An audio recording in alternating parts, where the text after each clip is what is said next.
나는 정시에 나와서 기다리고 있는데 언제나 늦는 상대방. 이 자식 뚝배기를 깨주고 싶을 때가 누구나 있을 텐데요. 이것들은 대체 왜 그러는 걸까요? 2016년 미국 워싱턴대 심리학자인 에밀리 월든과 마크 맥다니엘이 발표한 논문에선 시간 의존적 미래계획 기억 TBPM이란 개념을 소개했습니다. TBPM은 말 그대로 미래에 수행해야 할 일에 대한 기억, 약속 시간이나 타인의 생일을 기억하는 것 등을 말하는 것인데요. 이게 낮은 사람일수록 미래 계획을 잘 짜지 못한다는 얘기죠. 연구진들은 피실험자에게 제한 시간을 걸고 퍼즐 맞추기와 같은 미션을 주었습니다.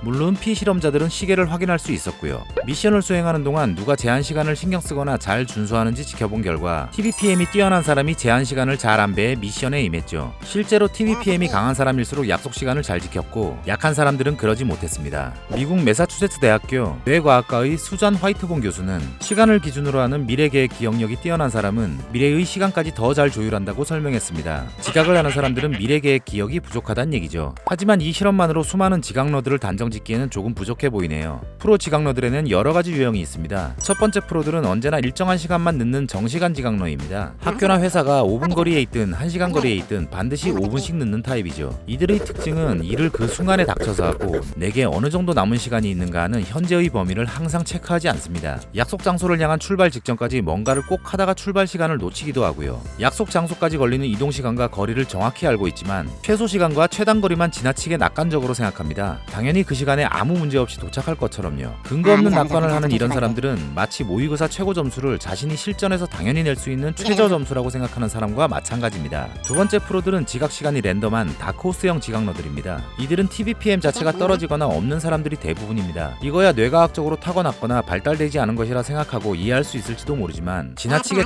자기중심적이거나 무언가를 과시하기 위해서인 경우도 분명히 있습니다. 또는 상대를 압박하거나 내가 너보다 더 우위에 있다는 증명을 하기 위해서일 수도 있죠. 세 번째로 완벽주의 성향이 강한 사람들 중 지각이 잦은 사람들도 있다고 합니다. 이 완벽주의는 그 사람의 능력이 뛰어나다는 얘기가 아니라 뭔가를 자신이 만족할 만큼 해놓지 못하면 다음으로 넘어가지 못하는 사람을 말합니다. 일종의 강박증이라 할 수 있겠죠. 현재 하고 있는 일과 다가오는 약속의 경중을 가리지 못하는 사람들이 이런 경우라 합니다. 또 여럿이서 노는 약속에만 유난히 늦는 사람들도 있죠. 이에 대해 링겔만 효과로 설명하는 의견도 있습니다. 프랑스 농업 전문 엔지니어인 링겔만은 줄다리기 실험을 통해 집단 구성원들의 공원도 변화 추이를 측정했습니다. 줄다리기를 할 때 개인이 내는 최대의 힘은 그 구성원이 많아질수록 수치가 작아지는 것을 확인했죠. 나 하나쯤이야 하는 심리와 비슷하죠. 어차피 나 없이도 다들 놀고 있을 테니 내가 굳이 제 시간에 가지 않아도 된다고 생각하는 거다라는 의견이죠. 뭐가 됐든 대부분의 경우 상대의 입장에서는 개빡치기는 마찬가지인데요. 대체 어떻게 이 프로들을 은퇴시킬 수 있으니 지각을 못하게 할 수 있을까요? 예로부터 저 패는 게 상책, 지각할 때마다 벌금을 무는 방식은 어떨까요? 코브라 효과를 아시나요? 인도에서 사람들이 코브라에 자꾸 물려 죽으니 코브라 머리 하나를 잘 나올 때마다 상금을 줬습니다. 코브라가 멸종됐을까요? 사람들은 몰래 코브라를 대량으로 키우기 시작했고 그 머리를 하나씩 잘라서 팔았습니다. 당황한 정부가 상금을 없애니 사람들이 코브라를 산채로 다 버려서 상금제를 시행하기 전보다 더 늘어나 버렸죠. 지각에 대한 연구에도 코브라 효과와 얼핏 유사한 경우가 있습니다.